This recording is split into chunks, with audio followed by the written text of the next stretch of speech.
I was just doing Let's see it. Okay, welcome to our class on Eden Gemara, where we are trying to discover the system that a Kodesh Baruch Hu has given us in order to understand the text.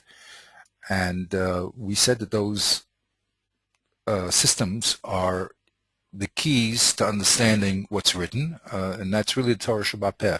The Torah Shabbat Peh was handed over, as we learned in last week's portion in Mishpatim, that the Kodesh Baruch Hu told Moshe it's not just good enough to say over the halacha, but you have to explain the tam and how the system works.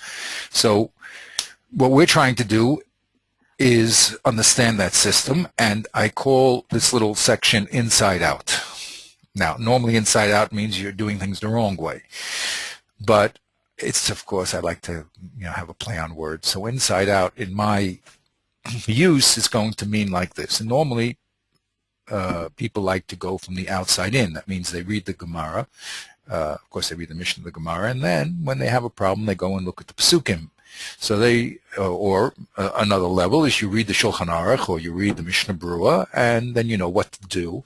And then if you're more interested, maybe you'll go back to the sources in the Gemara and the Mishnah and the Chumash. So that's called outside in, going from the outside to the in. But this series of classes, Be'ez Hashem, we're going to go from the inside out, because we're interested on how the information is communicated.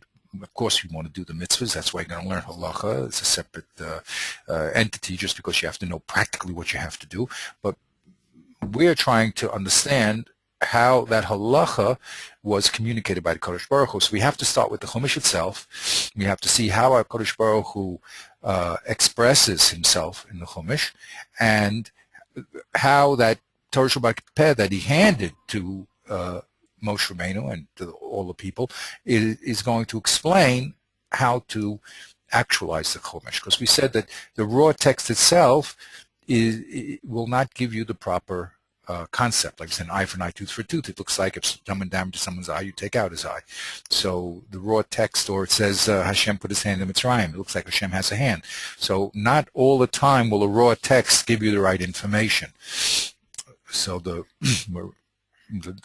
way that we discover the proper information is through Torah Shabbat Peh. Those are all the keys, and we really need that. And so our first lesson really was trying to, in this part, is to show why you're forced to come on to Torah Shabbat Peh. That anyone who reads the text by itself cannot get the proper, the true understanding. And as we said, it's very critical that true understanding is communicated, because we're talking about not only monetary issues, but issues of life and death. So we have to be very careful that when we understand Hashem's text, that we understand it properly.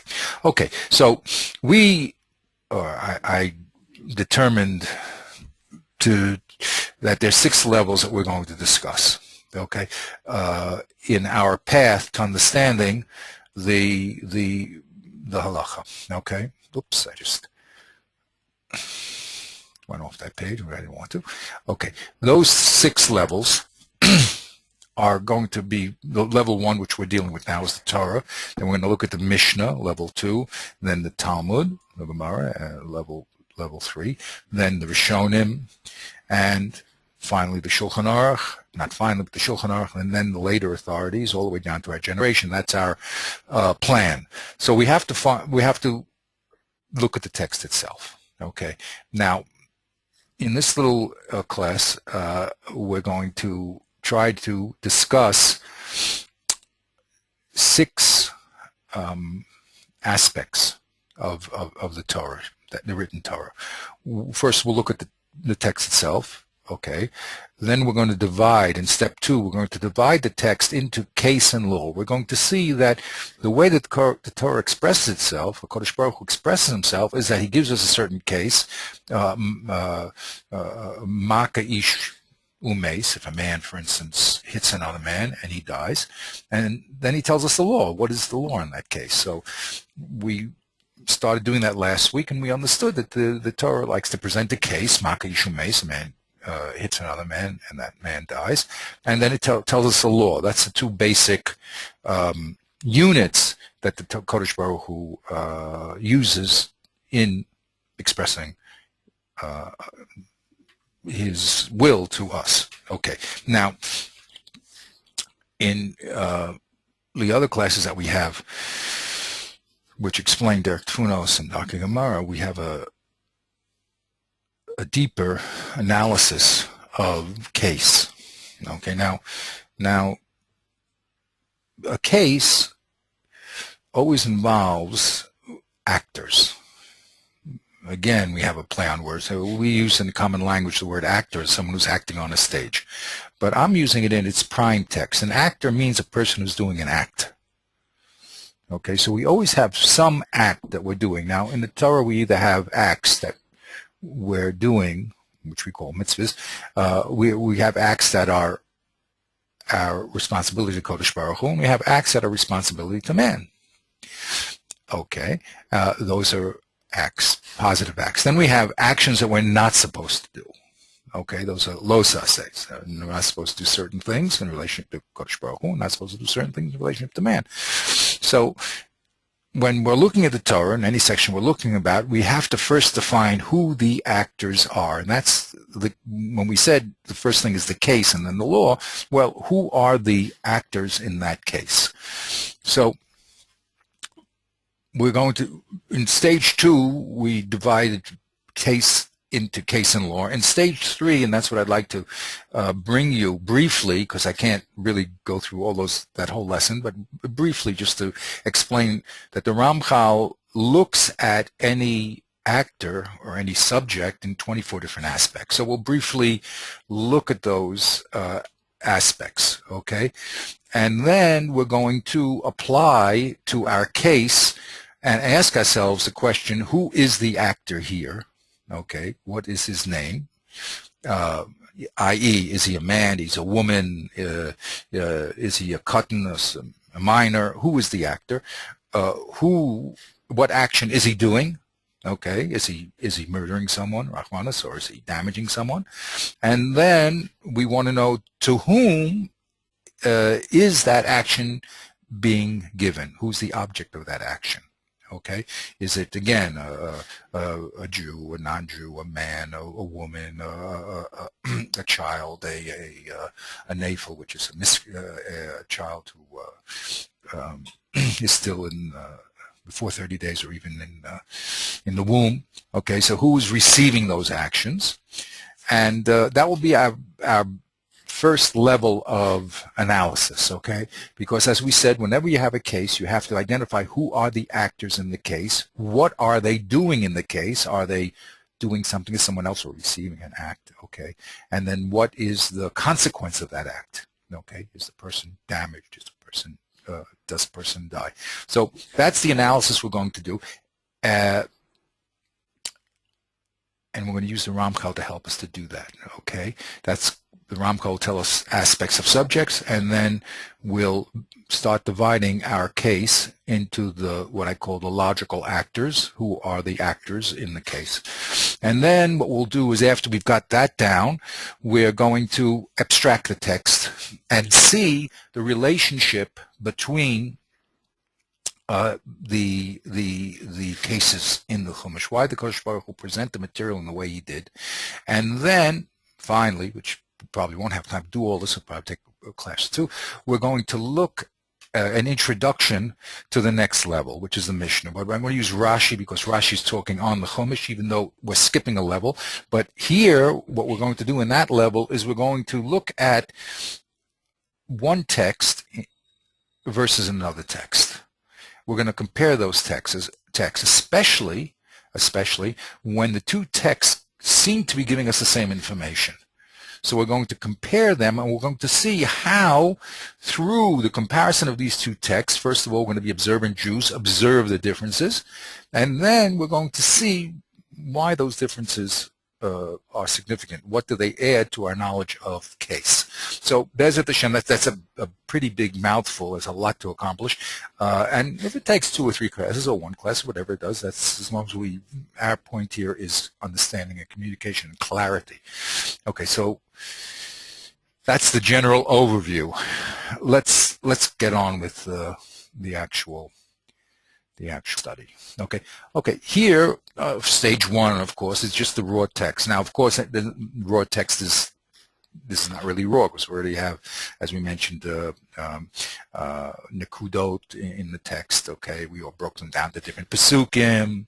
Okay, and we broke them down here. I added different categories, so it's not so raw, but it's raw in comparison to how we're going to work on it. Okay, so the next stage that we did, and that's what we were doing last week, right, is that we were looking again, having the text speak to us instead of us telling or intervening with the text. Let HaKadosh Baruch Hu talk. Let's see how he presents his information. Okay, so when we did that, we saw, lo and behold, that the text talks about cases. That'll be the right-hand side, and laws. For instance, just take the first one. Ki tikneh eved ivri. That's a case when a person buys a slave, a Jewish slave. Sheish shanim ya'avod. He should work 6 years. Ubeshvi yetzei l'chavshi chinam. And the 7th year, he used to go out free. And then we have conditions in the cases. In bekapo yavo, bekapo yetzei. If he came in unmarried, he goes out unmarried. In bala ishahu v'yetzei ishto imo. If he came in with a wife, so the law is he has to take the wife out. Okay, etc., etc. So as we're watching these cases, and again observing, being observant Jews, using again a secondary meaning of the word observant. Most people think observant means as we are obedient. But we're using the text as we're observing what the Kodesh Baruch Hu is saying. And good observation is the beginning of all learning. There's nothing hidden. Everything is up front. Everything is what we call in Hebrew shakuf. When you learn, it's everyone's looking at the same text. You, Rabbi Akiva Eger, the Vilna Gaon, Rabbi Yehuda Nasi, Moshe Rabbeinu, everyone's looking at the same text. Okay, so the text is going to communicate to us. So we have to observe what is said. Once we observe what is said, the next thing we'll do is observe what is not said. I mean, what's unstated, and then we'll compare one thing to the next. But that's where we're heading. Okay, so the first thing we observed was the Torah is talking about cases in law. Okay, we'll skip down to the next group. It says Maka Ish Umeis. I put a tab in there. Moshe Mas. Now, I don't know if I mentioned this. My intervention in the text is basically just using an enter key and a tab key. Okay, we'll be doing this more and more. I call it visual logic. It just helps to visualize the text and to make sure that we're being exacting on the text. So what I do really is whenever a new thought is presented, so I put an enter, I put a new line, okay, and then I ask myself, what's the relationship between the line that just was spoken and the next line, okay, and by doing that, we focus on the flow of information, which is very, very, very important, and Bezrat Hashem, we'll see how important it is later on, okay, so here's the case in law, Makish Meis Moshe Mas, it says. That's the case. Makoyish, a person hits another person and dies. He shall certainly die. Va'asher lo tzida ve'elokim ona liado. He didn't hunt the person.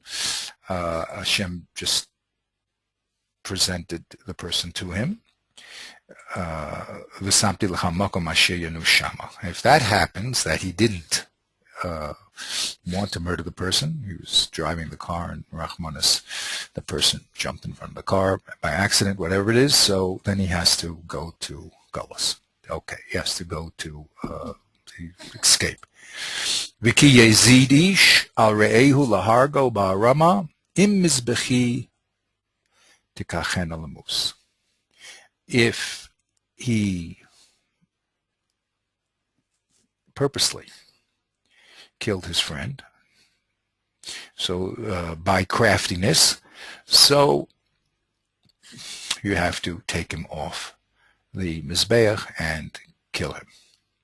Okay, so in this level, we're basically just divided the cases. Now I added this stuff in blue just to help us out, to give us some labels, okay, what was going on. Okay, but basically I'm just more interested in the text. The next level of analysis, okay, let's go to the next level of analysis. I went through this whole mishpatim. Now we're of course going to focus on one little law in this section. Okay. So in the next level here, what we did is we made this little chart. Now, the chart is using some terms from Sefer Higayon, okay, and I would like to introduce you to some of those terms, okay, but as we said in the introduction, basically there's a poel, there's a person that's doing an act, there's the pu'ula that he's doing, that means the nature of the act that he's doing. Is he buying someone? Is he hitting someone? And then there's the hefel, which is the person, we're going to use it as a person who is receiving that act. Okay? Then we're going to talk about mischabrim, which are certain conditions that exist. So for instance, in the Eved Ivri, it said, Ki tekna Eved Ivri sheishanim yavod. So it said he should work 6 years and then he should go out free. And then all of a sudden we have conditions here in this column. If he came in unmarried, then he goes out unmarried. If he's a Baal Ishahu, if he's married, then he's Yotzei Lishimo. If the master gives him a wife, okay, then the result, the halacha is that the wife and the children come out up for the master, and he goes out for free. So on this side, I also put different halachas. When we have define our actors, we go from, and again, this is an observation, the Torah starts from the main actor, which is the Eved Ivri himself and the person who buys him, okay, and the halacha. So there's two halachas here, one that he only works for 6 years, and in the seventh he goes out. The conditions now is the next stage. We start now investigating this Eved. How did he come in and how did he go out? Okay, and we see that the Torah now says there's two types of avadim. There's certain avadim that came in as single people, unmarried, and certain people that came in as married people. And therefore that new actor is going to require a new halacha, okay? There's a halacha regarding him, there's a halacha now regarding the wife, and if there's children, the third thing regarding the children. So as the Torah starts from the main actor, and here there's two people involved, that's the person who buys and the person who is the Eved, and then it goes into the variations, or we call them mischabrim, the conditions that exist in that actor. Okay, and here there was a condition of being married or unmarried, and having children, not having children, and then we'll have to talk about what are the laws regarding the new actors that came onto the scene. So one of the things that we're going to have to always focus on, no matter where we're learning in Chumash, and the truth is no matter where we're learning all of Torah, is to define the actors, okay, who are doing the actors, okay, and then what's their dinim, okay. All right. So go ahead. Now you can ask. I'm just looking down this list of the mischaber.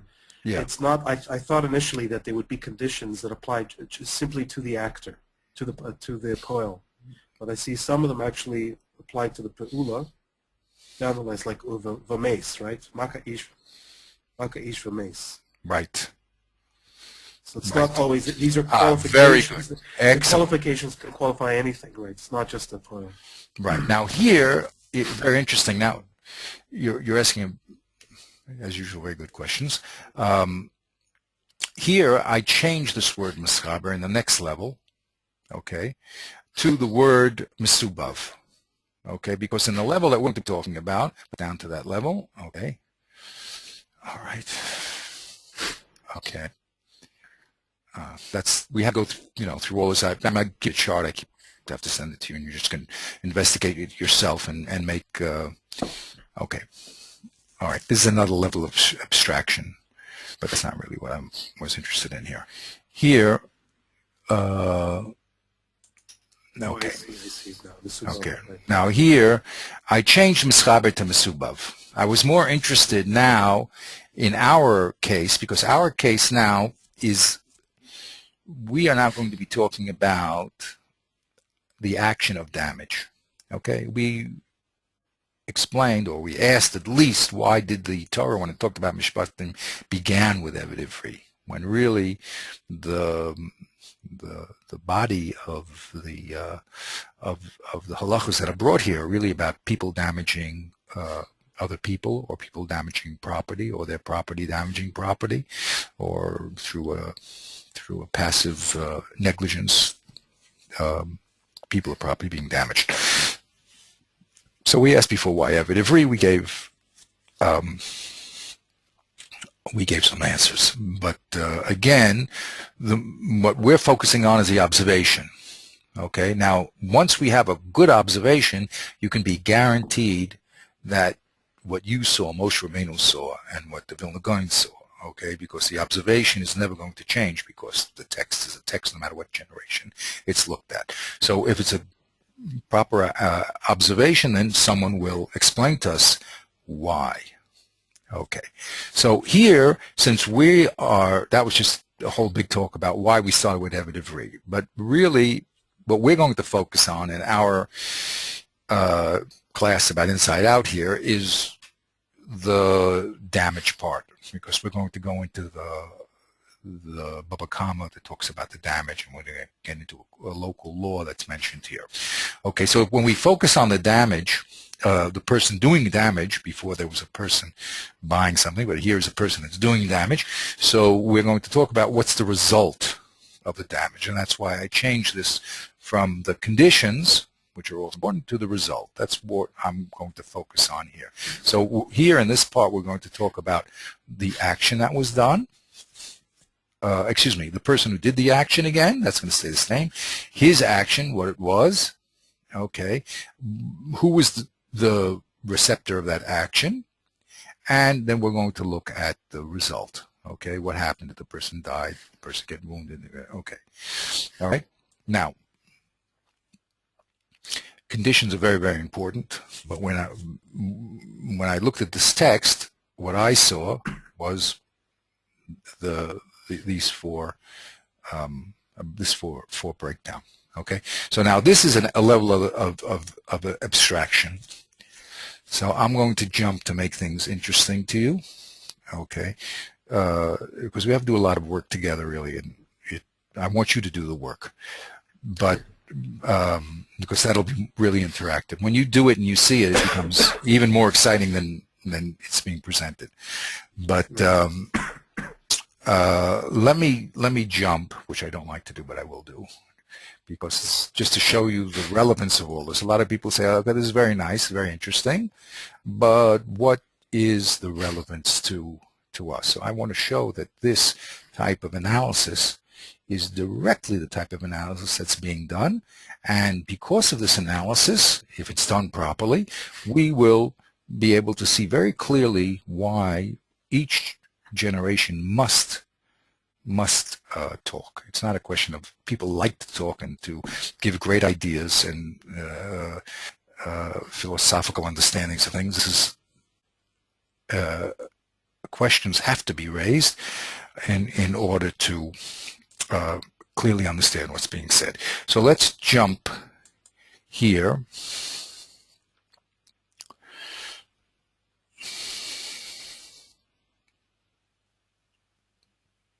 Okay. The pasuk I would just like to demonstrate this concept is, here's my chart. So if you notice, it's a chart that's going to be blank. Okay, I could turn everything white, but I entered the chart just to show a demonstration of how we're going to use it. Okay, the notes say here, we looked at the big chart. This is the first part of man, the damager. And being the first part of the man, the damager, is talking about a man who damages man. And when we analyze it, the Torah likes to start with the worst case scenario, which is a man killing another man. Then it'll go down, and we'll, Bezrat Hashem, have time to look at that. We'll go down the stages, okay, from killing to damaging, and then from property, as we said, going down the stages, which we have to see. But here, in this little verse, so it says 5 words, this verse. Pasuk Yud Bet, it says, Ma ka'ish umeit mos yumas. Correct? What does that mean? Just a little bit of, look, I'm talking too much. Okay, as usual. But okay, so Ma ka'ish umeit mos yumas. What does that say? What does it mean? Chas v'shalom, you're talking to me. Okay. So if a man who hits another man, again, I guess gives him a mortal blow, so then he himself will suffer execution. Good. Now there happens to be another a verse that says the following: V'ish. Read the second line there. V'ish yakeh kol nefesh adam mot yumat. Right. So that's another verse that says what? V'ish. This is not with us. This is in Vayikra, I believe. These are 2 different places. Two different places in the Chumash. Two different places. But they're not saying the same thing. I mean, I'm trying to look for the difference in what they're saying. Great. So Nefesh Adam is the. Yeah. So let's use our chart and fill in the chart. Okay. So in the first case, who is the Poel? Here's the first case. Okay. So it's unspecified. Unspecified. So I left this blank. This blue stuff we're going to add in. But the first thing to realize is that Poel is unspecified. Correct? Excellent observation. The next one. The recipient is an adult male.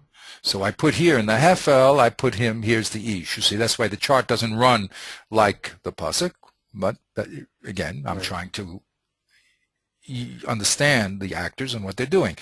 What's the pula of the primary actor, of the aggressor here? Makah. Is a makah, It's right? Exactly. Yeah. So which means hitting, right? Lahakot means to hit someone. So there's the pula. Yeah. And who is the victim here? Wait, in the first pasuk? Only in the first. Who's the victim? It's a grown man. Exactly, a grown man. So I put him over here. He's the adult man. Yeah. And what is the mesubav? What's the result of this hitting? That he dies. It's a mortal. It's a mortal blow. And then finally we have the din, mos yumas. Okay.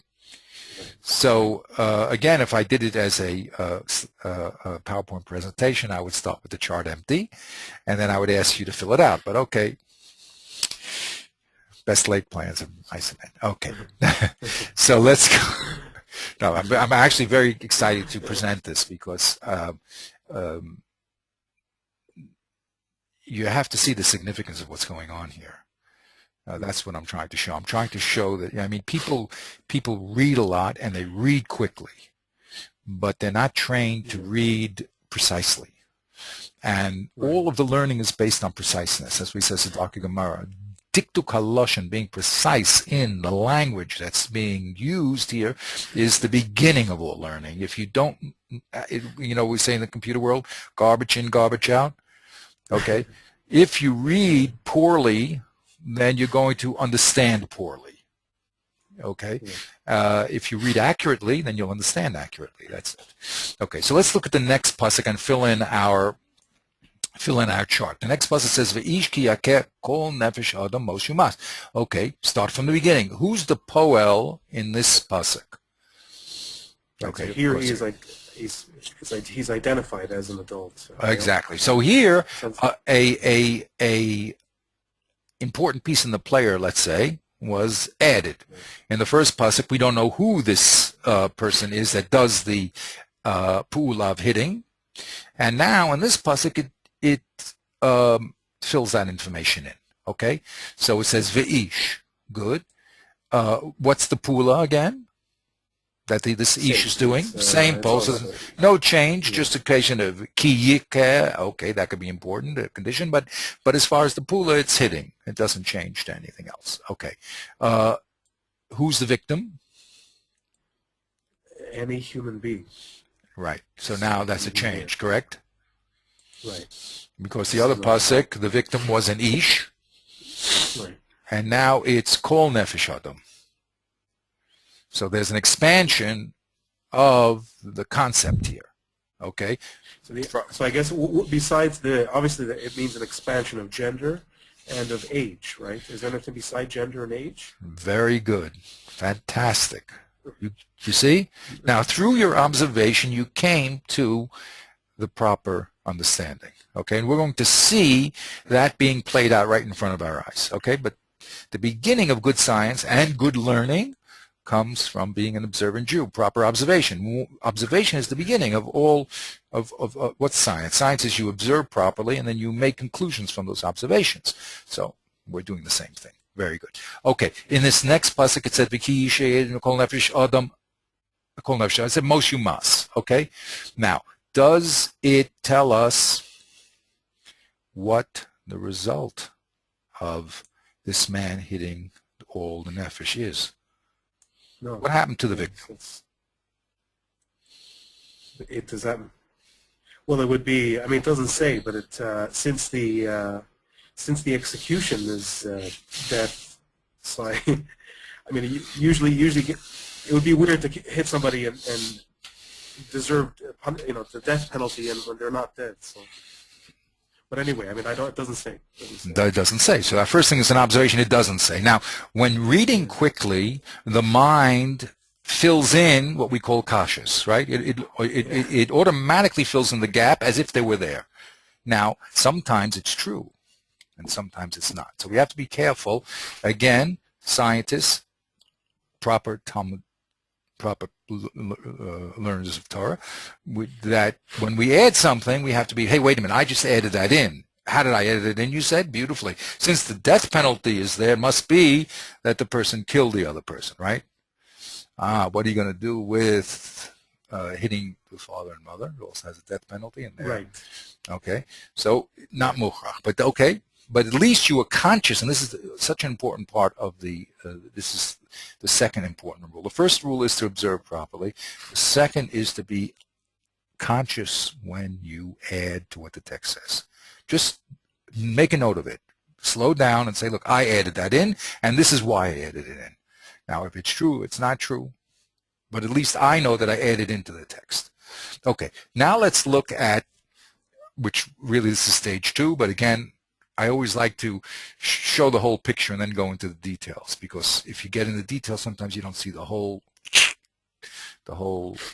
road. Okay, so actually this is stage 2. This is Rashi, who's a Rishon, but Rashi doesn't invent things. Rashi's a careful reader of Torah Shel Peh. So here he's going to present Mishnaic material called the Mechilta, which is Tanaic material, at times of the Tanaim, that's going to make these observations and draw the conclusions from it. So let's learn. Okay, let's look at the observations that we made, look at the observations that they made, and let's see how they filled in the spaces, which must be filled in.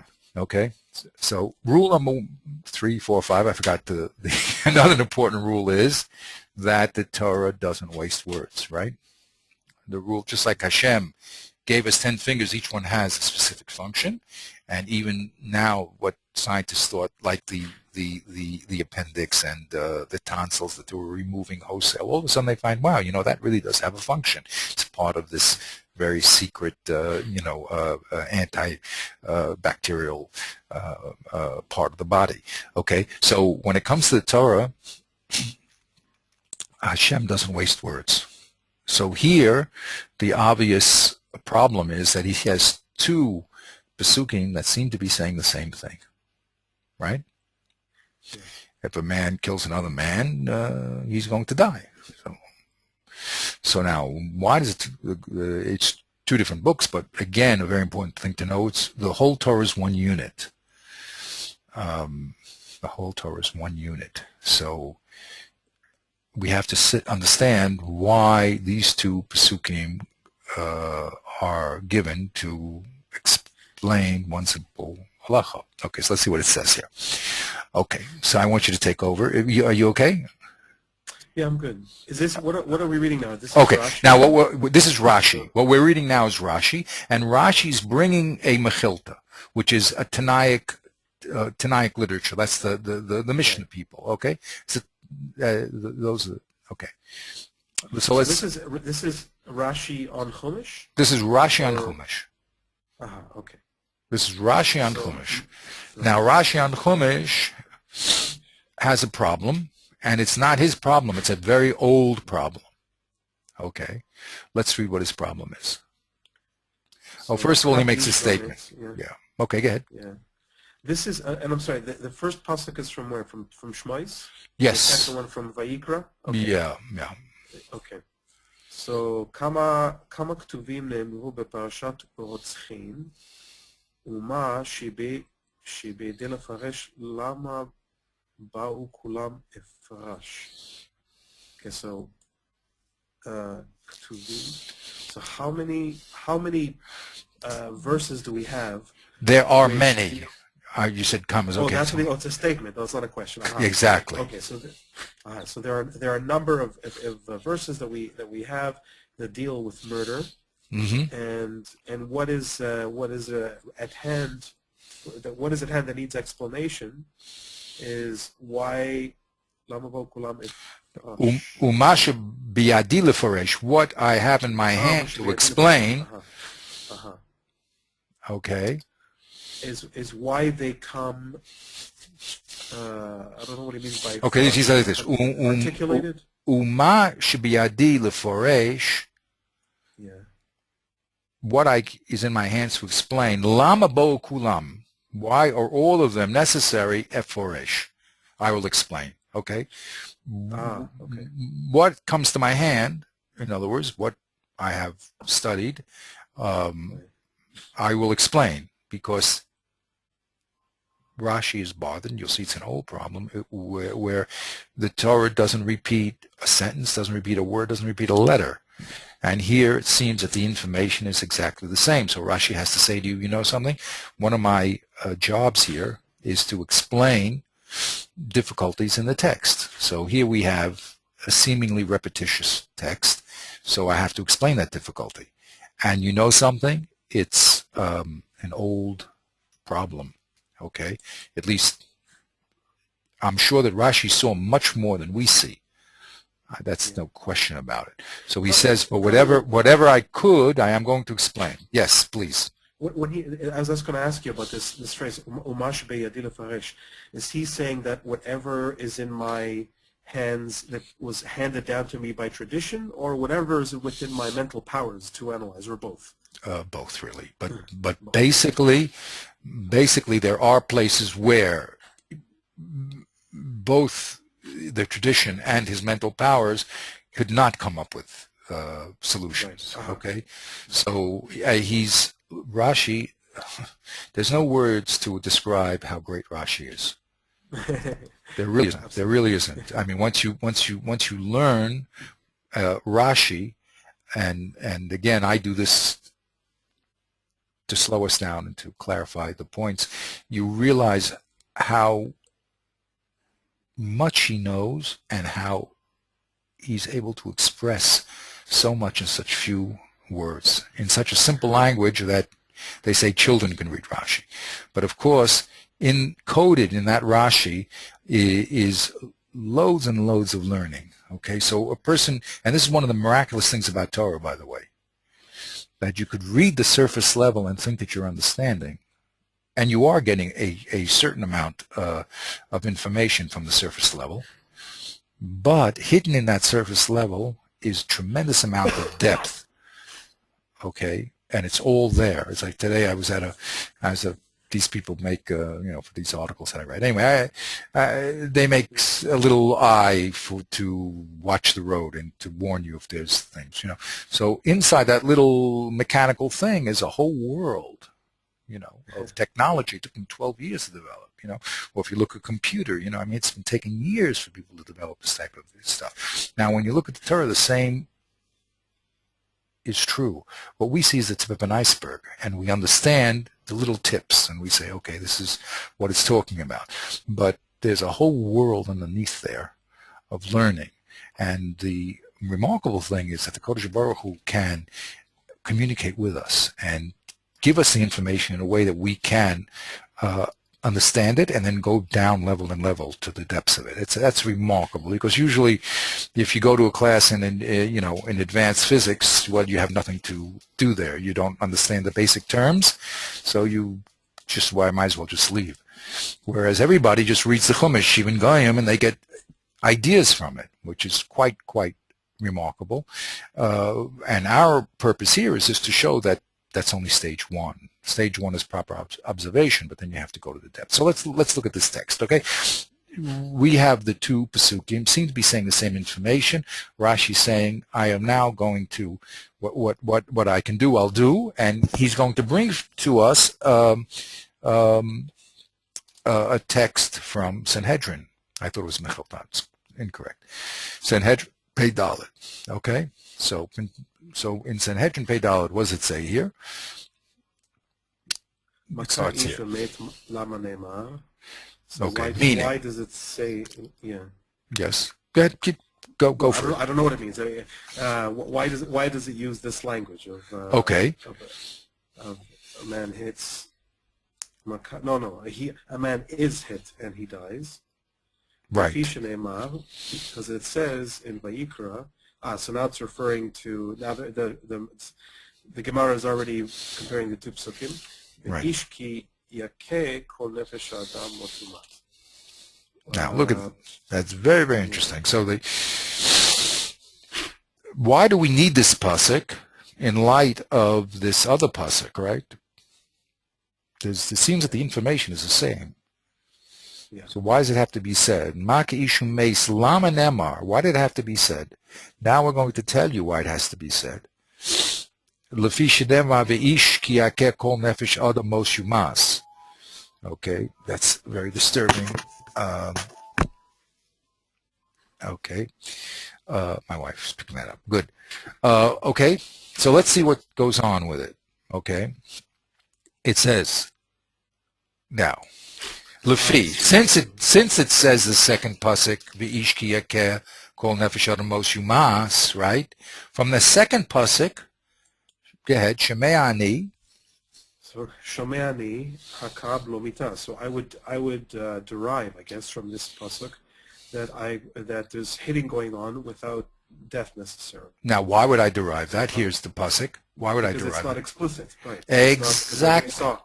As we saw, there's a hole in it. You see, so our observation is a valid observation. You see, we're looking at the same text that this Tana's looked at, that Moshe Rabbeinu looked at, right? So he said, in this pasuk, you'll notice there's a hole. It just says Makaish. It doesn't tell us the Mesubav. What happened to this poor guy that got hit, right? So now look what the Tana is going to say. Since it says Makish Humeis, go ahead. So Talmud Lomar. No, Eino Chayev Ela Bakor Shel Misa, it says. What does that mean? Eino Chayev. Right, that he's not liable to the death penalty unless he hits him a mortal blow, unless he strikes him down dead. No, I'm sorry. I jumped. I got too. Yeah. Let's start again. Shemei ani. Shemei ani hakablo. I'm sorry. Shemei ani. I'll just translate. Translate. Okay. If I only had. Infer, yes, go ahead. So I would infer that. If I only had the pasuk from Vayikra, so I would infer that the halacha applies to a case where the person doesn't die, where the recipient of the action doesn't die, the victim survives. And therefore, I need the pasuk from Exodus, which is Makaish V'meis, which from where I can so there it makes it clear that I'm it makes it clear now in Vayikra that I'm only liable to the death penalty myself if Chas v'Shalom I kill the other person. Right. I have a question. Maybe, again, my questions, I'm aware, are sometimes a little bit premature or not very premature. But if, given as you say, as we know, that you say that the economy of the language of the Torah is very tight and the Torah would never repeat itself, so why couldn't these two psukim just have been collapsed into one to begin with, lechatchila? Why couldn't we have one pasuk that says, it fills in all the blanks? Now we actually have to we have to compare two psukim, each of which has blanks, and then we have to fill in each one from the other one. Yes. That's the reason. Yes. No, that is the proper question. Okay. So I want you to hold on to that question. Okay. Okay. Hold on to it. Is a very important question. Why can't these two pasukim be combined into one? And what's missing in one can be supplied with the other. Okay? Yeah. Because now you'll say, very good. So I need a second pasuk to add mace to tell me that the first pasuk was not talking about a misa that didn't cause death, right? So then you can sell very quickly. So now just write one pasuk and say mace. Why do I need this pasuk that leaves the masuba, the result of the hit, out? All right, that's what you're asking. Excellent question. Yeah. Now I'm going to throw out an idea to you, okay? Because again, okay. The idea is like this. The idea is like this. The idea is that we have now what's called a scale, okay? What happens if a person hits someone with a blow that's not lethal and he dies? Uh-huh. Right, that's a good question. Right.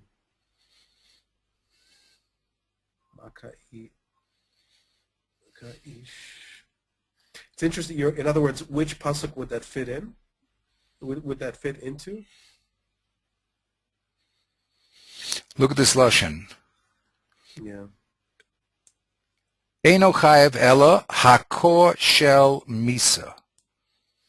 What does it mean, hakor shel misa? Does it mean that the hit produced death, or that it was a hit capable of producing death?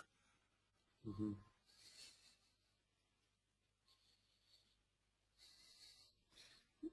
So what I'm throwing out here, and again, this is exactly the way that we enter into the true meaning of the text. Okay? It could be that this is the middle case that we are talking about.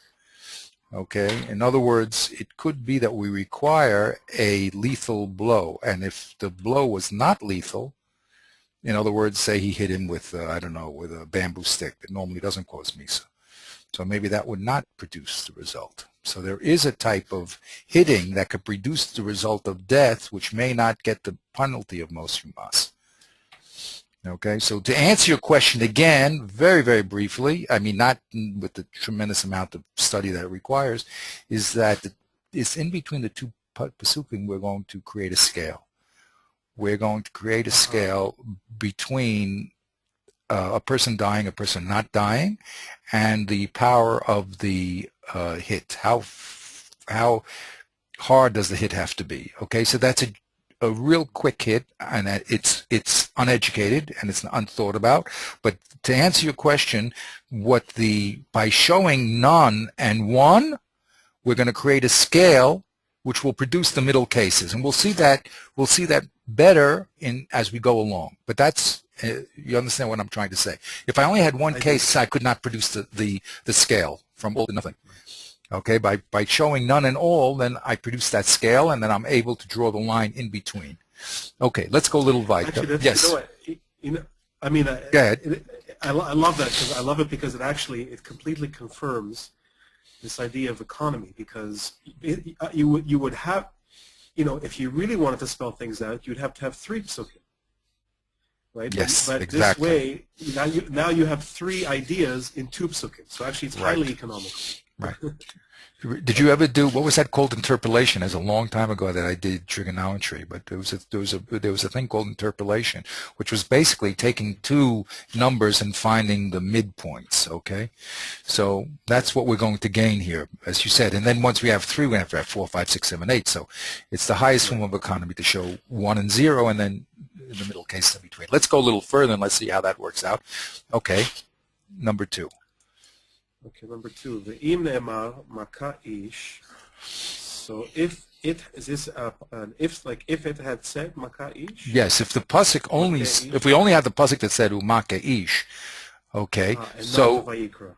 and not the vayikra. Okay. ולא נאמר והשקיע כן, הייתי אומר, אינו חייב עד שיכה איש. So now which part, first of all, let's focus on which of the parts of the case we're talking about, the pole, the pool, the hefel, or the mesubav here, right? Which part are we talking about? The hofel, the recipient. The hofel, how do you say it? Yeah. Yeah. The hefel. The hefel. Yeah. Okay, so we're talking about the hefel here, right? Yeah. So if it only had the maka ish, the hefel here we said was ish, and we said in the next pasuk it said kol nefesh adam, right? Yes. That was a different recipient. So if I only had ish, what would I have said? Right. So I would have said that this halacha applies only in the case of hitting a man, a grown male. Correct. An adult male. Right. Yes. Continue. So haka et האישה ואת הקטן מנין, Talmud lomar ki yakeh kol nefesh adam. So that's because we want to also include a woman and a minor. So that's why we need the pasuk from Vayikra. Right. Which specifies any human being. Now we're going to get to the answer I gave you first. Now we're going to see it in live action. Okay, so if ish, now it's very interesting to understand. First of all, we have to make some observations here. The lack of information means that our subject, or it doesn't mean the object, is as broad as possible, correct? So when we had no information here of who the poel was, right? Oh, well, we're going to get to that. But let's say over here, this case, which we really just did, right? There was no information what the result was, correct? Yeah. Right? So what did we infer with no information? The broadest possibility that the person didn't die. Are you with me on that? Right. Okay. Yes. That's an important observation to make. When nothing is mentioned, in other words, new words are words of limitation. If there's no word there, that's a word of expansion. Right. Okay. If it's undefined, it means, what's definition? Definition means in Hebrew a geder. It's a fence. It's a limit. Yeah. Okay. So if there's no limit, we say the limit is as broad as possible. Okay, so there was no limit in the Mesubav, so we said that means even if he doesn't die. Okay, well, now we're talking about where there is a limit. Okay, here in the second pasuk, in this pasuk here, that's why I did it. There's a limit. There's man, right? Now, very important thing to know. We have what's called the pyramid theory. What's the pyramid theory? Okay, let's say we have a Cohen, a Levi, and Yisrael. Why is it a pyramid?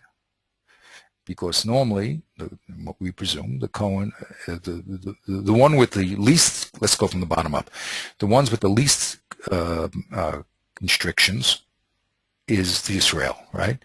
The Levi has more constriction, more restriction, I'm sorry, and finally the Cohen has the most restrictions, right? So we sort of go up the scale of chumrness. Now, it's very important, and this is stuff that we learned in Darkei Gemara, where the Torah puts its information.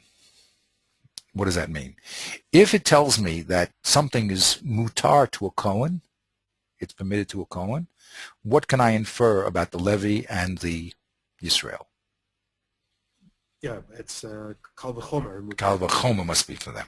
If the Torah says something is asur, on the other hand, for Yisrael, So what can I infer about the levy? Likewise, it's right. That it's It Kal must be Vachomer. Kal Vachomer up, okay? The other cases won't work, won't be Mukhrach, okay? So when the Torah now puts its law on a higher up element like Cohen and makes it a restriction, so we say it put it there, meaning there and only there, right? Because if this restriction existed also in the Yisrael, then it could have just, again, what word did you, economy? It could have really, it should have said the restriction in a Yisrael, and then I would have known Kol Shekain, the Cohen, correct? So the fact that it put the restriction in the point of the pyramid means that the restriction is only there. I can't go down. Okay? So let's get that again. It's a very important little, what I call the rule of the pyramid here. There's two things. There's something that's permitted and something that's asur, mutter and asur, right? So when we start with the Yisrael, okay, whatever is asur to the Yisrael is certainly going to be asur to the Levi and the Cohen, correct? Yeah. But whatever is mutter to the Yisrael, right? We don't know if it's going to be asur to the Levi or the Cohen, right? Yeah. Yeah. Okay, but if it was mutter to the Levi and the Cohen, then the heter should have been written with the Levi or the Cohen. So the fact that the heter was written with the Yisrael has us infer that it would be asur for the Levi and the Cohen. Okay. Okay. Okay. No, it's gewaltig, but this is stuff that Yeah. that we've so now here in the same way, when the Torah does not limit. So we use the broadest understanding, okay? When the Torah starts to limit, like he says in this case, ish, right? It took the higher end of the scale. Let's say that there's, in our scale, we have a man and a woman and a katan. That's the pyramid here, right? So the fact that it talked about the higher end of the scale would have us infer that the victim here has to be on the higher end of the scale, because if it was on the lower end of the scale, it should have said, a maka katan, and then I would know Kol Shekain, a woman and a man, correct? You get how it works? I'm not quite, because I don't understand what the scale is about here. Okay, the scale. We're not saying. Let me just throw this out. Please. We're not saying that the life of a man is more valuable than the life of a woman or a katan, are we? Okay, now that seems to be anti-democratic, right? Because all life is valuable, right? Yeah. Right. Yeah. Okay. Not just anti-democratic, but it's what do we call it? It's not. Okay. It's not humanitarian. It's not humanitarian, right? Okay. It seems like why are we giving a break? I mean, it's all right to go around killing men and not women, okay? And then that's okay. Okay, kill them all. You know what I mean? No. Okay. So we're not giving a. Okay. So what you're asking about, what's another very important thing, is the svara chitzona. Okay. Why would you think such a thing? Okay. Now remember, and I'm going to again throw things out to you, and this is Rabbi Goldstein used to talk about workshops. You know what I mean? We throw out ideas, we answer ideas, but to make your idea based in truth that the Kodesh Baruch was saying it, not just some idea comes up, that requires a lot of work. Okay. But here's a theory. Since the penalty here is so strong, called killing. Okay, a murder. It says a based in that sentence. There was one based in, and they had sentenced a person to death in 70 years. It was called a murderous based in. In Torah, although it's written on the books, the punishment, it is almost impossible to convict someone for misa. That's the reality. It's almost impossible. It can be done, but a very, very, very difficult case. If you read Sanhedrin, the witnesses are cross-examined in such a way that it's almost impossible to accept their edus, because this punishment of the basin is not what the Kodesh Baruch Hu wants to do. So that could be a reason why it would be limited to the victim being a man. Okay, because it's so tremendously horrendous as a punishment. Okay, so it's not like, well, we don't care about life at all. No, the truth is, it's almost impossible to get convicted of murder in Jewish law, and Moshe Mas is almost impossible to do. And maybe for that reason, it was limited only to killing a man. Now, so what's the difference between a man, a woman, and a katan? Okay, basically, what gives people priority. I mean, it's a terrible situation, but these are questions that are debated here. You know, it's very serious. Say that there's 3 people drowning: a man, a woman, and a child. Who should you save? Okay, so now that type of question we have to discuss very, very deeply. Okay, but I'm just going to give you again the basic framework is the more that a person has to do mitzvahs, and the more important he becomes. Okay, so that's why the scale is a man, a woman, a katan, an eved. Okay, the more your relationship is linked. Now, what would be a Cohen, a Levi? They actually asked Reb Moshe Feinstein this question in Oliver Shalom in Hadassah Hospital. It must have been around maybe 50, 60 years ago. People used to die from pneumonia all the time throughout the world. So they first discovered penicillin, and they only had enough to save 1 person. So the doctors in Hadassah called up Reb Moshe Feinstein. They said, who should we save? We have a whole room filled with people with pneumonia, and we only have, it's a new drug, it just came out, and we only have enough to save 1 person. So who do we save? Pretty serious question, right? Yeah. Yeah. Okay. So the question is a question. Even in the secular world, it's a question. But his answer was unbelievable. I don't think we have come to his answer. His answer is the first person you come to, you save. Because it's Right. the first, whoever happened to be next to the door, that was it. As you walk in, the first person that you hit, because it's a mitzvah to save the person, and you can't leave this person for another person. That's what he answered them. Okay, so what I'm just trying to explain to you, we can't glibly talk about these relationships and say, okay, you see, we don't like women, we don't like kill them off, 1, 2, 3. There's standards that we have to investigate very deeply, okay? But simply, let's just say the standard is the more mitzvahs the person has. Okay, and we get into all these things. What happens if a person was sick, and what happens if a person is going to die in 30 days? It's a whole study of Iyun, okay? Beseda?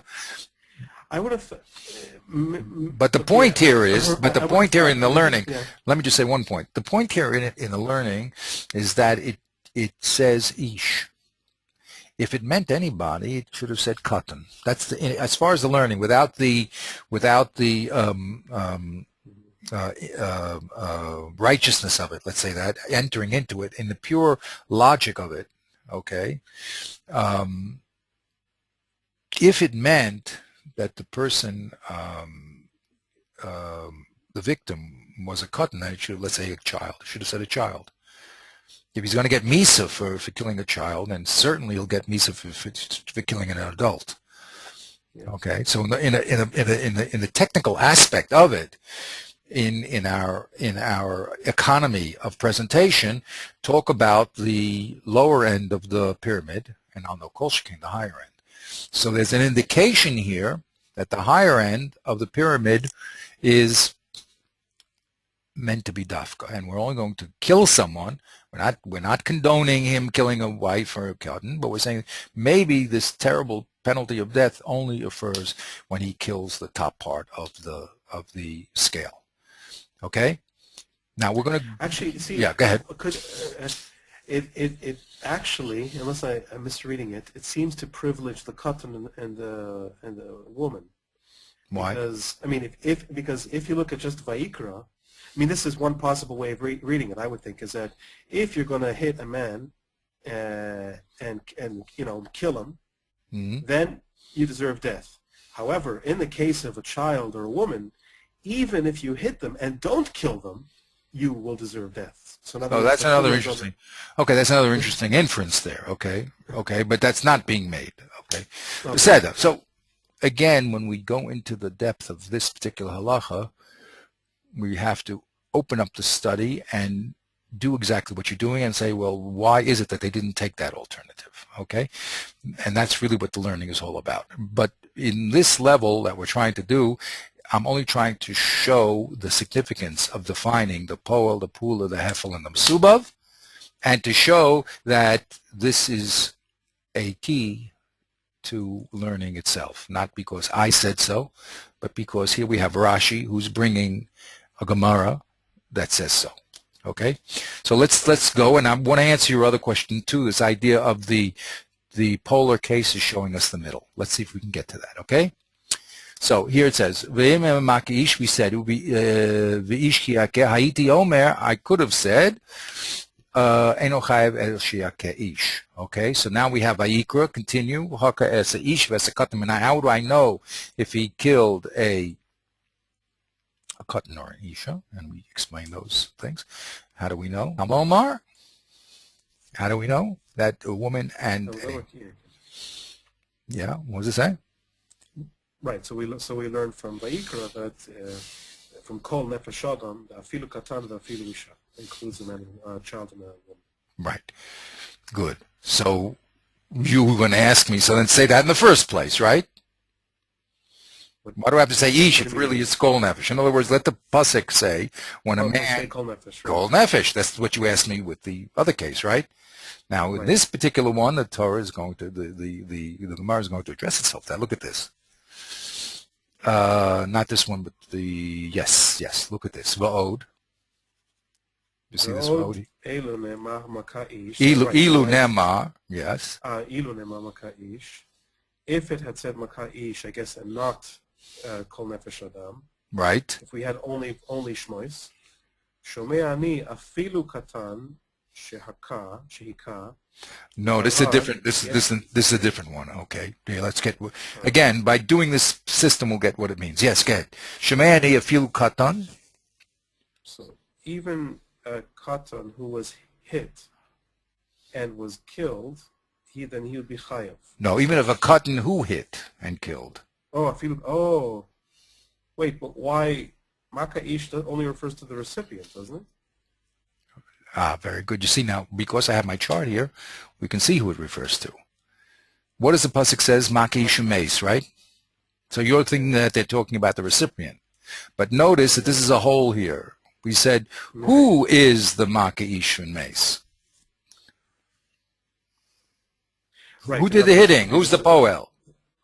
Right, it could be the agent, not the recipient. Because in Hebrew, you could have the verb before the noun, or vice versa. Right. So here we're talking about the agent, right? The poel. Right. Here in the poel, we make again an observation. There's in Shemos, the poel was not written, right? Now again, when something is not written, we said that means it should have the broadest definition. It should be undefined, unlimited. And that's what it says here. If it would have said, if it just had said makaish, so you're concentrating on what it is said.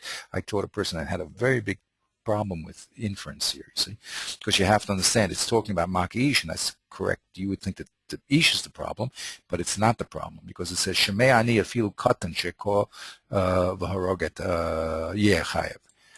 So it's really talking about the lack of the poel. So if it only said makaish and it didn't say the one in Vayikra where it says who the Makkah was, right? So I would have thought from here, from our rule of non-definition, non-definition means undefined, means the broadest definition, that even a katan that would kill a gadol would have to suffer the death penalty, correct? I see. Right. Right? So that's why we need the pasuk from Vayikra to limit it and to say ve'ish. Right. Ve'ish yakeh. Right. Beautiful. That's why it says Hamloma ve'ish ki yakeh v'lo katan shiakeh. An ish ki yakeh, not a katan shiakeh. Okay? Right. Now let's get to this one. And a woman. Yeah. And a woman? Now that you see, you asked a very good question now. So now a woman, where does she fit in now? Now she's the middle case. Yeah. Because she is an adult. Katan, I understand. He's a minor, so we put him in, we don't put a minor in jail, but a woman is an adult. Right. So the only thing that's it's interesting. Why did it say a filu katan? Say only isha? That's an excellent question, right? It says ish. You see, and the answer is, it's very exciting when we do this. You see, we said that when a when here, for instance, the poel is undefined, we go for the broadest definition. Okay, the broadest definition would include even a katan. Aha, correct? right, which is so kal v'chomer and isha. Exactly. She's the middle case, so she falls in the middle. Okay. Right. So what I want to say is now when we're going to limit, what do we limit? Do we limit the katan and the isha or only the katan? So here the question is that they're only limiting the extreme and not the mean. So you have to ask why. Okay, well, we didn't answer the question. The question still stands, right? In other words, the unlimited poel came to include the katan. Okay. Now the limitation is only a limitation of the katan and not of the isha. We have to say why not.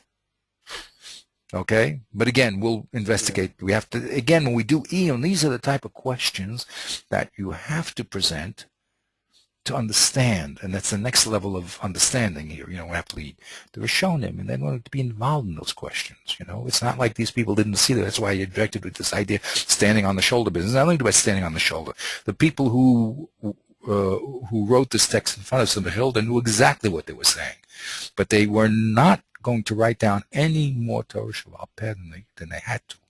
So they left the unstated stuff to be unstated and to be filled in through logical processes. Okay? Now, let's read this last one here, number 4, Va'od. Va'od ki yaket kol nefesh adam, afilu nefalim. Nefalim is what? Now, a nefel is a miscarriage. Okay? Miscarriage, right. Nefel means it fell out of the woman.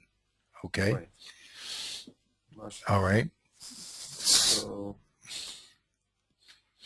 now it could be also premature here. Yeah.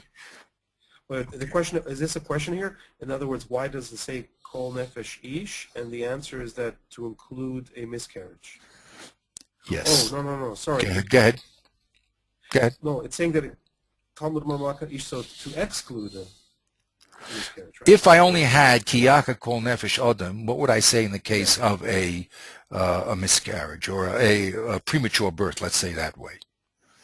Say a man killed a premature birth, a baby, Right. So then I would be chayiv, and That's right. I mean, that would be the most chumridic type of position altogether. That right. You kill any human being that is remotely alive. Anything that has a nefesh, right? That's remotely alive, right? It's not a question of age here. It's anything that's breathing. Okay. Right. Talmud Loma ish. Go ahead. Keep reading. So this is not. So he's only chayiv when he hits a what is it called, sustainable life? Or, that's right. So usually in halacha, the child has to live 30 days, and after he lives 30 days, there's a presumption that he's going to continue to live. Right. Okay, before 30 days. Yeah, go ahead. This is a different learning. I mean, here ish is not about this pyramid, which includes woman and child, but rather it just means sustainable life versus unsustainable. Right? Well, let's look at the pyramid here. It says kol nefesh adam. As long as it has a nefesh, okay, and it doesn't have to, then the person would be chayav misa if he killed it, right? Yeah. So the baby, that would include killing a baby under 30 days old, let's say, okay? Yeah. Okay, so comes along ish, and now it's going to limit that to death penalty. It's going to remove that. Ish means, now, what does ish mean? That it has to have viability, like an ish. Now, why is that a relationship? Why are those two relationships connected? Because normally we said ish and not isha, ish and not katan. Yeah. Okay, why is all of a sudden viability the factor here? I'm not quite sure. I would have thought that using the pyramid structure, right, that it would make more sense to say katan, Talmud lomar, instead of ish, because if you say katan, that includes ish. Well, the question is, what's a starting point? You see, that'll be the difference. What's our starting point? Our starting point is Kol Nefesh Adam. Okay, so a katan is not really a chiddush of Kol Nefesh Adam.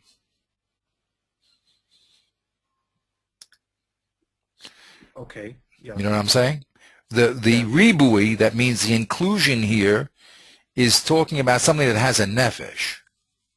Now, now a katan has a nefesh and an adult has a nefesh, but that factor is not relevant. There's no real difference between the nefesh of an adult and the nefesh of a katan. Okay. Right. Right. Okay. That's what I was asking. Okay. Right. So by saying kol nefesh, it had to now include, it had to include another end of the scale of the pyramid, let's say. Okay? You with me? Yeah. And that's, Ish, yeah, that's what I was saying. In a sense, Ish functions here in a different way than it did before, in that now it's just the borderline between viable life and non-viable life. and why does it change its aspect? Why does the Ish change from denying a katan to including a nafel? What made this Ish do this different function? Well, Right? what you're saying is because actually, in that respect, it's really the differences between Ish, Isha, and Katan are really irrelevant. Right. And it's also the starting point. What You do you mean see? by that? What do I mean by the starting point? The starting point was called Nefesh Adam. So Ish has to be a limitation on Kol Nefesh Adam.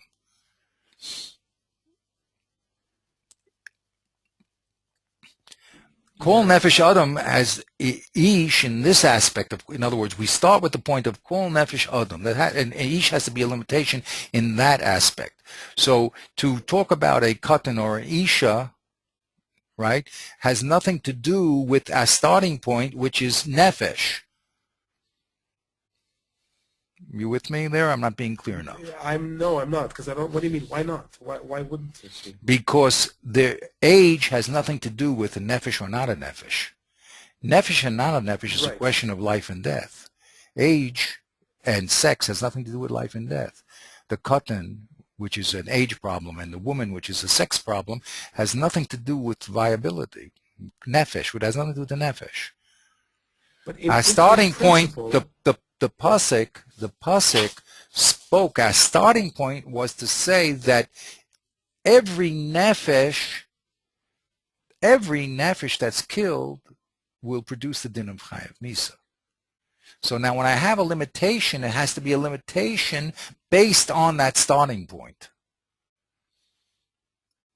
But in principle, yeah, you could have stuck the word either Isha or Katan in there, and it would have had the same effect.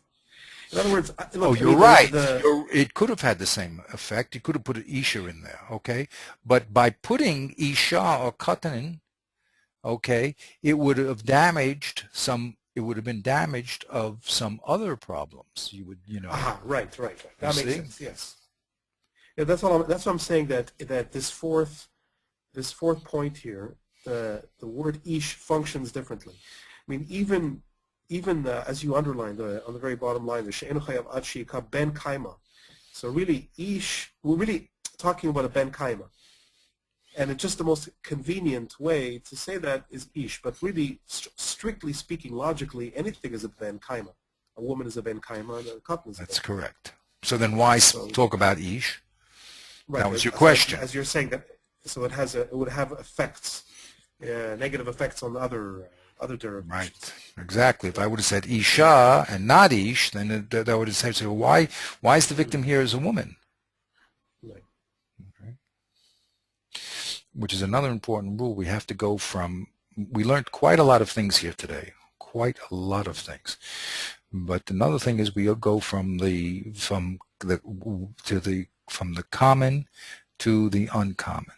Okay, we whenever we see a change in case, whether that's the pole or the hefel, that's a flag that there's some new information here. If we don't see a change and we see what we expect, so then we're not going to make any inferences about it. Okay, so in other words, ish is the common way of presenting. Okay, in context, if I would have said ish or katan, I would have had other hashlachot, other consequences here. So when I pick the normal person, that's not my problem. Okay.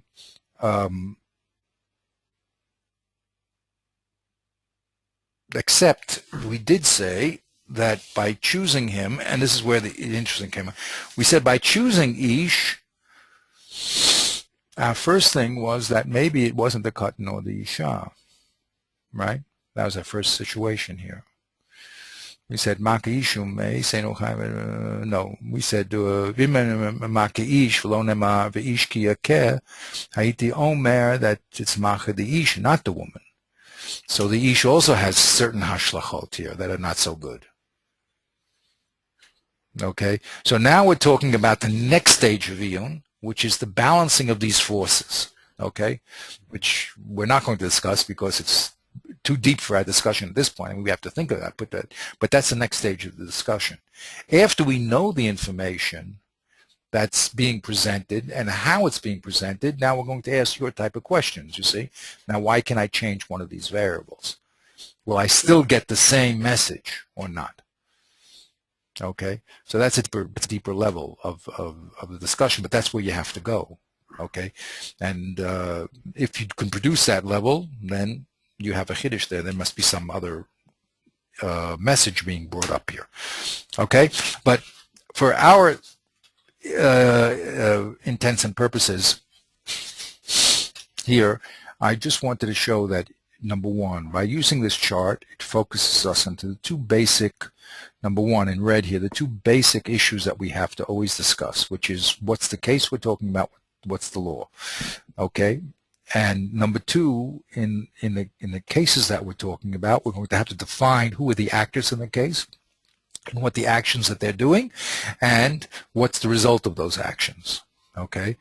And when we, here is the next level where we see that there's two pasukim talking about the same activity, then we have to say, wait a minute, we're going to have to investigate what is the necessity of saying the same information in the same way. We're going to be medayek on the language. We're going to be to say that this information had to be said in this way, because we would have come to the wrong conclusions if it was said any other way. And then we'll say, but wait a minute, we can put it all together in one statement, so why do we need both of them? So then we're going to have to see that by putting it together, we're going to create certain limits to our rules, okay? We're going to go, like I said, from 1 to 0. It doesn't matter. 10 to 0, it doesn't matter what the numbers are. And we're going to say where the rule applies is going to fit in between the tension between these two pasukim. Okay, so that's basically the types of things that we covered. Okay, now, good. So we see that there's, I hate to do things that I can't show they're relevant here. So that's what this whole class was about, to show that the Torah itself is expressing itself this way, and we have to do that in order to consciously be involved in the problems. Not the problem is to be involved in the true message or the deeper message that's being expressed. Okay? It's amazing. It's really beautiful. Well, yeah. This is really, it's, I mean, for one, it's you know, these guys who do biblical literary analysis, well, I remember reading about this one. They looked at Hebrew poetry. They said that it's hard to call this poetry because it has no meter. You know, like in Greek and Latin and other languages, when you have poetry, you have it has to be da da da da da da da da da da da, right? It has to have a metric quality to it. It doesn't have to rhyme, but it has to have meter. So what they all decided was that, okay, you know what, Hebrew poetry is different. Why? It doesn't have meter, it doesn't have rhyme, but it has what they call parallelism. You know, so if you look at the psukim, it'll say something zahav, and then it'll say kesef or whatever. So what I find interesting here is that you're showing that on a halachic level, in the halachic text, not the poetic ones, there's this kind of parallelism which is working. And the parallelism, I mean, it's beautiful. That the gap, that we learn from the gaps as much as we learn from what's actually there. Right. So it's great. Now I'm just going to make another little comment for you that I read in Kuzari. Okay, and then I saw it in Chazal also. He explains that Western music, based on meter, and you're talking about poetry, makes the meter more important than the word, than the message. That's right. And That's right. he said it was just the opposite in the songs of the Levium in the Beit HaMikdash, that the music was to amplify the message. It was a Nice. parish. It was a parish of the message. So for us, This is the the Kuzari? message. This is the, Yeah, it was written in the Kuzari. I this is saw the it. And Kuzari? Oh, I yeah. gotta find this. That's beautiful. You That's see. beautiful. So for us, Yeah. the message is the most important thing, and the music helps us on like the trup in when we read the Torah. That music is helping us understand Peshat. You see. So and it says if you learn Torah, you have to do it with a song. Why with a song?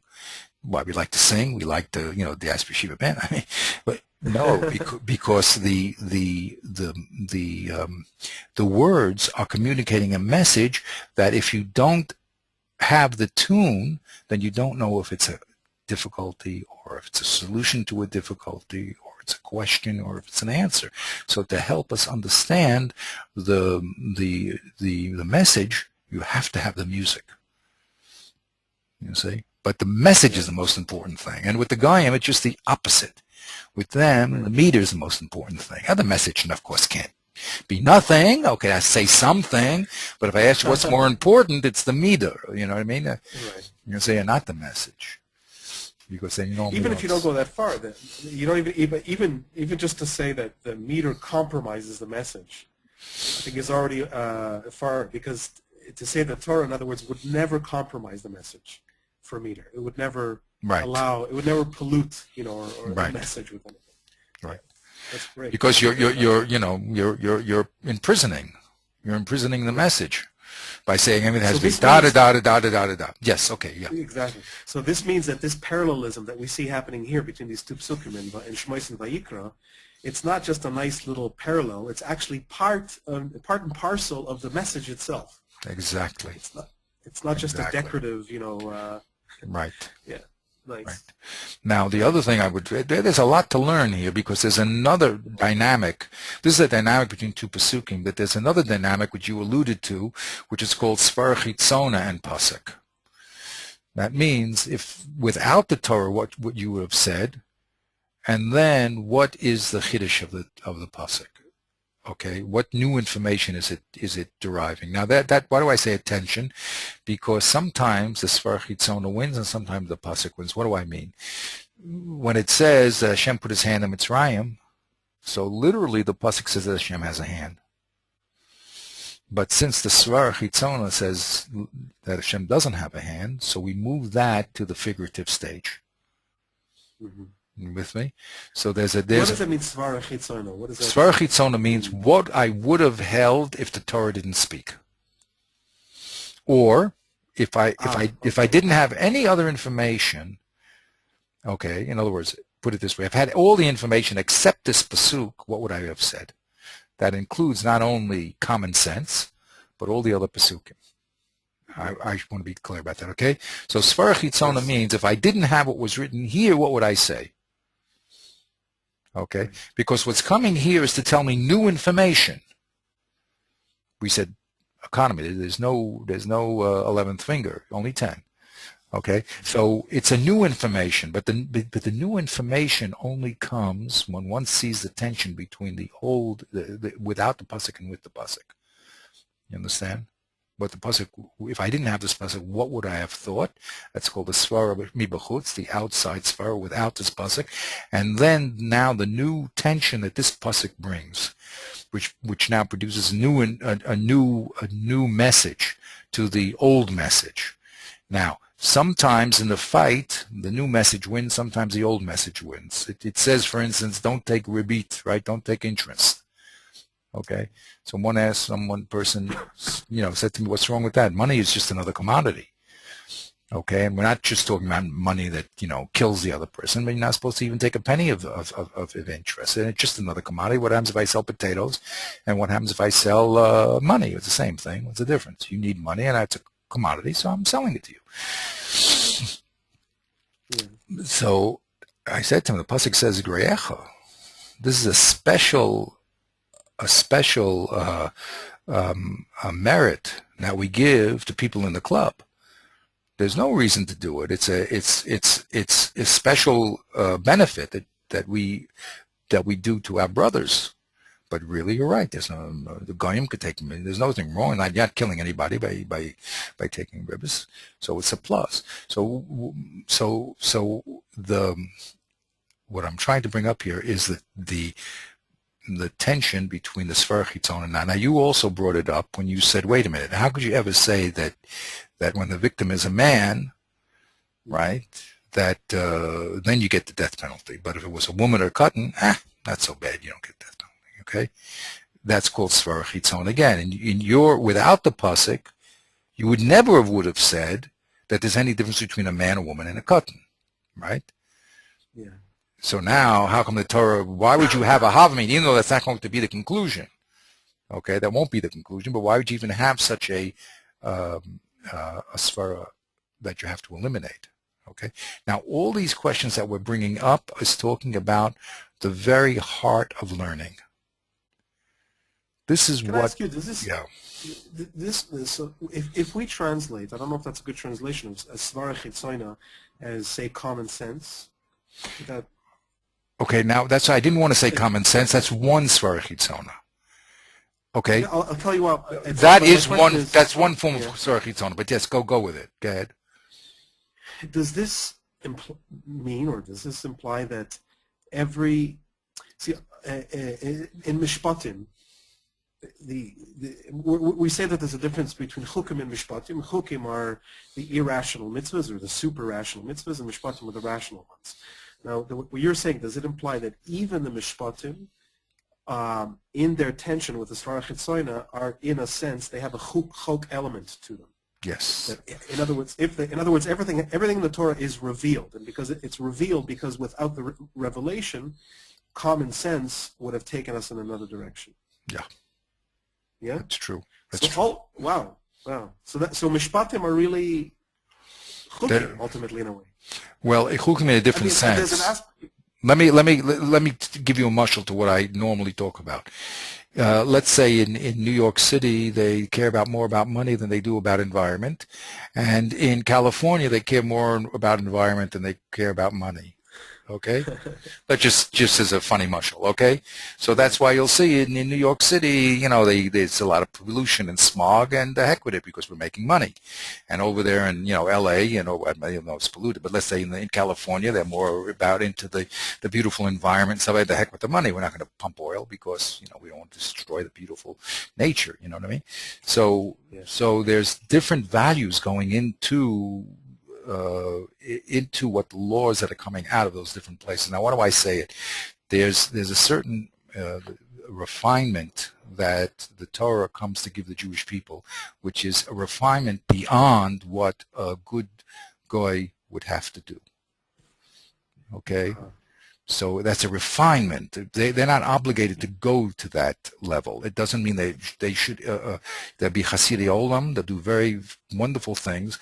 There's no reason for a guy to go to these levels of refinement. Okay. Now, what is the level of refinement? So that's a very delicate question. At what you would have thought, and what the Torah's now new level of refinement. So, for instance, just as an example, Goyim, when they damage each other, don't have to pay, because it could be, again, we have to talk about it and spell it out, but it could be an onus. Let's take a damage of if I was watching something and someone I wasn't so careful, okay, and the thing got destroyed. So I'm a bad boy. I didn't do very nice things, but, why do I have to pay back the original owner, you see?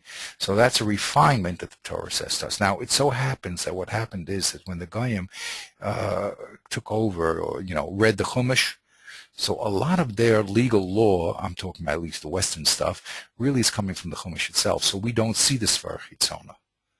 You with me? Because it's already incorporated. Like an example of they have Sunday, right? They have Sunday. They have a day off. So wait a minute, that's Shabbos, you see. So we don't recognize the refinement of now. Of course we do. We're inside, but I mean, the refined level of Shabbos was copied by the Goyim. So now that we say, hey, wait, that's Svar Chitzona, but it's not Svar Chitzona. The Svar Chitzona really is a person should work 7 days a week, not because we're imprisoning him, but a person should be occupied with fulfilling the potential the world has to offer. You know, I mean, why should you sit around and lie around and, you know, and dream? I mean, you have your hands and productive work, you know, to make the world a better place, you know. That goes on 7 days a week. That's the Svar Chitzona. It's a chiddush that Torah said, Hashem said to us, look, I want you to now think on a whole day about me.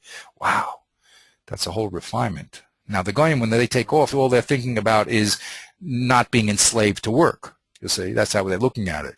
We don't have anything like it. Shabbos has nothing to do with that, not being enslaved to work. It's a time to dedicate to connecting to the Kodesh Baruch Hu, who's the source of everything. It's a total different reality, a different refinement of relationship called Kedusha. So we always have to investigate in each case, if the Torah didn't say this, what would we say? Okay, and we don't want to come out there, oh yeah, if we didn't have the Torah, you can go kill people and murder them. No, we're not talking about that. That's not called Svar Chitzona. When we talk about Svar Chitzona, we talk about a healthy goy, like the Reb Baruch Ber said. We have a tefillah that says Shelo Asani Goy, right? He didn't make us a non-Jew. He thought about Albert Einstein when he said that. He didn't think about a guy that was rolling around in a bar and fighting with his friend. That means at the highest level of human development came along the Torah and added another dimension called Kedusha, which we appreciate so much. But we're not talking about Svar Chitzona, the guy that, you know, bangs his friend with a beer bottle on the head. That no one is talking about. Okay, the Goyim have to have legal systems, and they have to be honest, and they have to have mishpat, you know what I mean? But we're always pushed to another level of refinement, okay? And that's where, in all of our learning, that's the place that we want to see. We want to see the Svar Chitzona, and now I wanted to add another point because I didn't want to make it, can't say too many things in one word, but the Svar Chitzona is not only common sense. It's also information that I would have learned anywhere else in the Chumash, right? So, for instance, if in these Pesukim we're talking about, it seems that I learned this information before, that if one man kills another man, he has to get Mos Yumas, right? So there the Svar Chitzona is known. So since it's known, we have all these problems. Why do we need the repetition? So Svar Chitzona means not only common sense, but it means if without this pasuk, would I have known this information or not? I don't care what the source is. Either the source is common sense or another pasuk.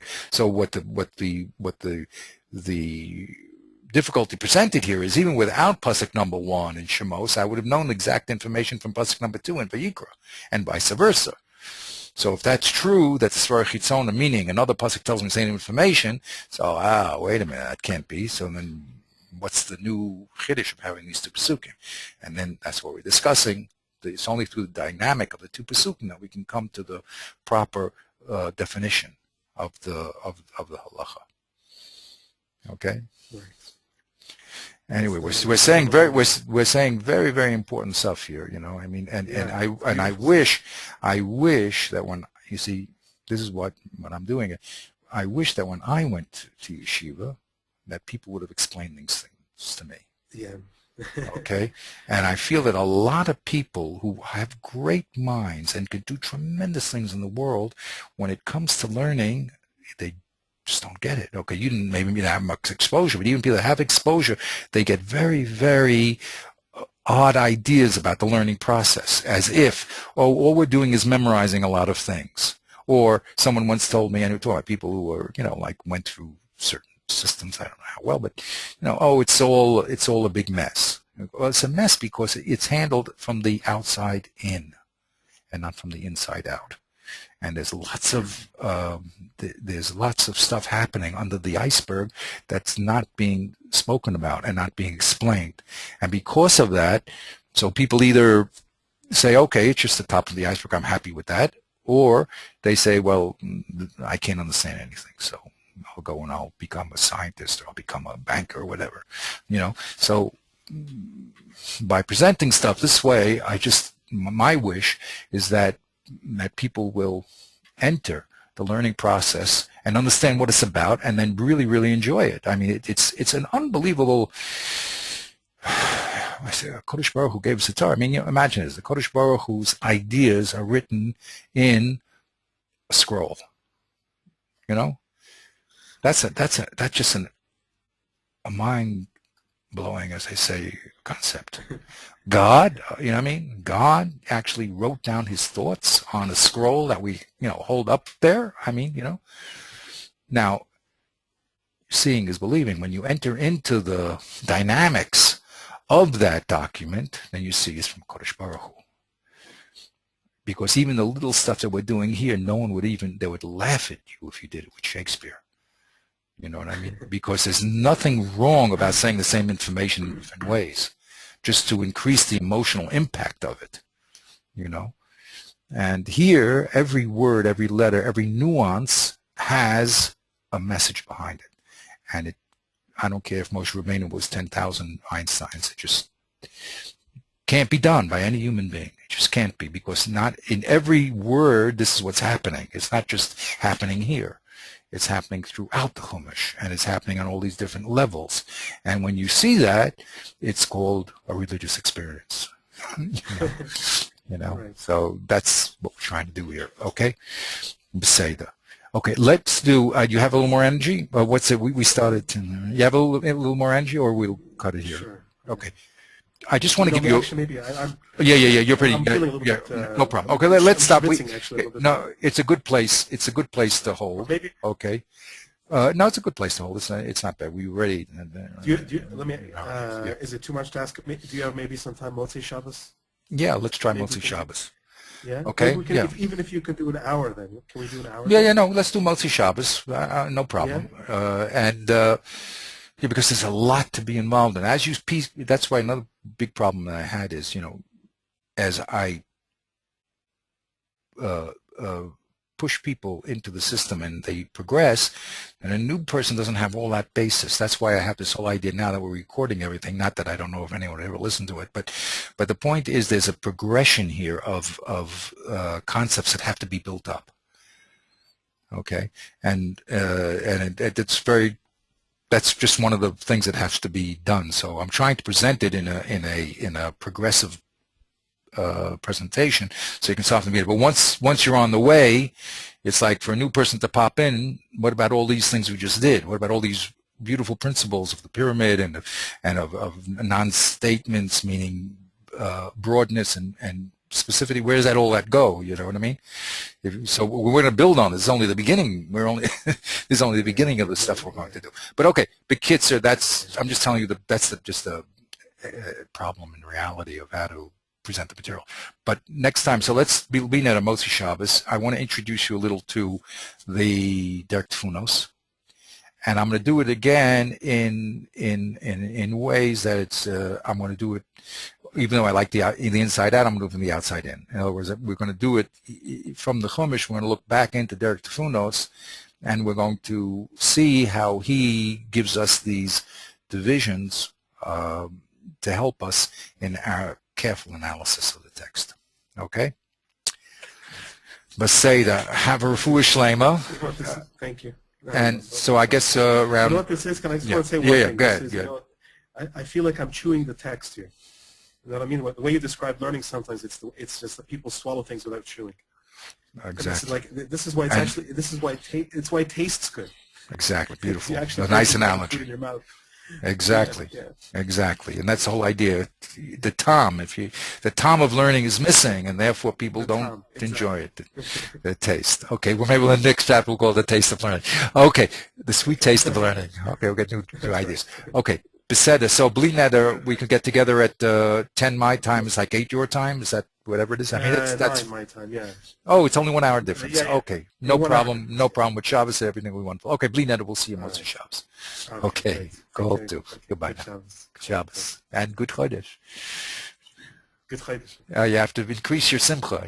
Look for ways to increase your simcha. It That's says Pekudi Hashem Esamche. The best way you're learning gives you a tremendous amount of simcha. So that's the best thing. Baruch Hashem, we're doing that. Have a great one. Good Shabbos and a You good too. Chodesh. Kol tov.